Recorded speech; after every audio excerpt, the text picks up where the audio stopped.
Welcome back to FRIANI Talks. I'm your host, Oyeye Basi, and today we are talking about a challenge almost every teenager, even young adults, will face at some point or they are currently facing, and that is how to deal with pressure without losing yourself, most especially peer pressure. So before we talk about this topic, let me explain what peer pressure is all about. So peer pressure is the effects or the impacts that people of your own age have on the decisions you make, or the way you behave, or the way you think. Peer pressure is not always negative. It can be a positive peer pressure.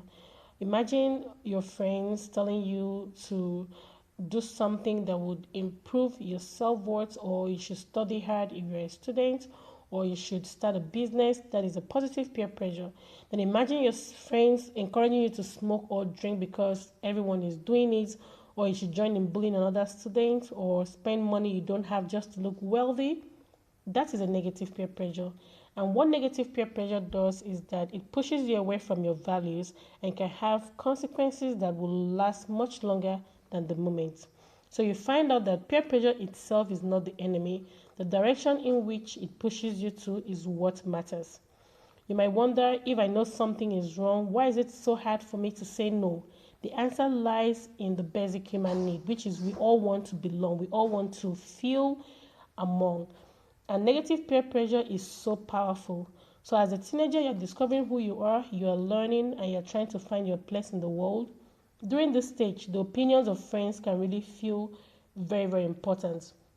So many teenagers fear, I don't want to be laughed at, I don't want to be left out or rejected, or I don't want to be seen as boring or cool. And you see this word boring or cool is very common in most teenagers these days, very common in most people. Because of these fears, so some of them choose acceptance over good judgment. And then let me tell you something. Peer pressure is temporary, and what you actually see at the end of it, after you eventually make a negative decision, is what you end up regretting and is worth permanent. So from my experience, peer pressure is not always loud. It comes as small whispers, and in some cases it can actually be loud. So you see in cases of the direct peer pressure, you see this in this case, someone is telling you do something, don't be scared, just do it. This type of peer pressure is easy for you to recognize because someone is openly trying to persuade you into doing what you don't want to do. And then we have the indirect peer pressure where nobody says anything to you, but you just notice everyone else is doing something and you begin to feel that you should do it as well.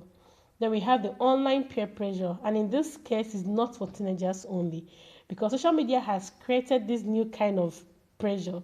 You see people posting their perfect lives, their expensive gifts, their luxury vacations and achievements, and then you begin to compare yourself, and then you begin to feel left out. So you start questioning yourself, and then if you're not disciplined enough, you end up doing what is not right. So how do you know you're under pressure? Ask yourself these questions. Am I doing this because I truly want to? Or am I doing it because I'm afraid people will judge me, people will laugh at me? Then you watch out for these signs. If you really say yes, then you really want to say, if you really say yes or you want to say no, and you start feeling guilty after you spend time with certain people, or you even pretend to be someone you're not, then you are constantly seeking approval before making decisions.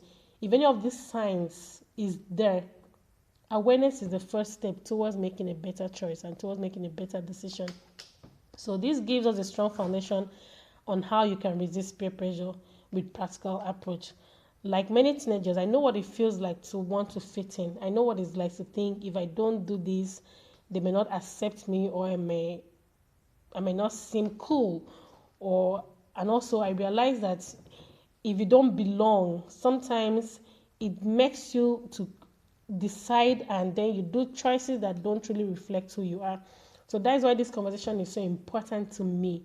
And I won't pretend that I've always gotten it right. There were moments in my teenage years when I allowed the opinions of others to influence my decisions. But looking back now, I've learned that acceptance is temporary, but the consequences of our choices can last much longer. That's one of the reasons I wanted us to have this conversation today. So I want us to talk on these practical approaches on how we can resist peer pressure. The first thing is know your values before the pressure comes.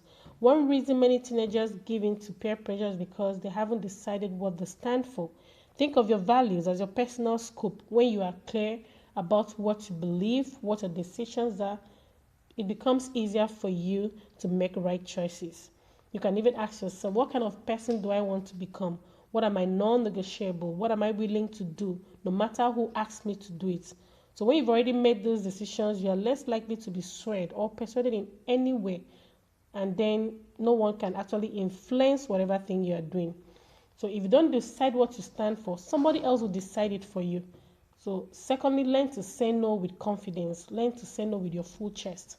Many teenagers know something is wrong, but they don't know how to refuse without feeling awkward.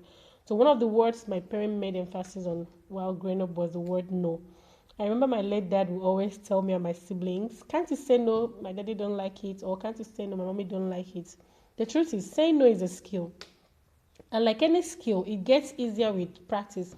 So it's something you really have to learn. If you find it difficult to say no directly, then you can actually say words like I don't think it will be possible, or you can actually say I'll think about it. Or at times you might just say I'm not comfortable doing this. And if you notice something with this response, they're polite and they're respectful, and at the same time they're firm. In that way, you don't owe anyone a long explanation. Sometimes the more you tend to explain, the more they try to convince you. So also think beyond the moment. Peer pressure focuses on today, knowledge focuses on tomorrow. So before you make any decision, pause and ask yourself, what could happen if I do this now? How will I feel about this tomorrow? Would I be comfortable if my parents or my teachers or my future employer or even my children finds out what I did in the past? One bad decision made in 5 minutes. Why am I even saying 5 minutes? Any bad decision you make, even in less than 5 minutes, 2 seconds, can affect your life for years. It can scar you. So the decisions you make right now will either make you or mar you. So that is why people think ahead. Then the next one is choose your friends wisely. Okay, in my previous episode, I made emphasis on the importance of making the right choices in choosing your friends. Back then in school, I had friends who knew my background, who knew what my parents stand for, and also what I stand for, and they were always there to protect it. Not everyone who laughs with you is your friend. There are some persons that will actually laugh with you and then they're friendly with you, but they don't actually mean well for you. So a true friend is that person who will not pressure you to become someone you are not. A true friend respects your decisions, respects your boundaries, even when you disagree. So pay attention to how people react when you say no to them. Those who respect your decision respect you, but those who pressure you after you've said no may be more interested in control than friendship, and that's just the powerful truth. So practice walking away. Sometimes the strongest response isn't arguing. You don't have to argue till the kingdom come.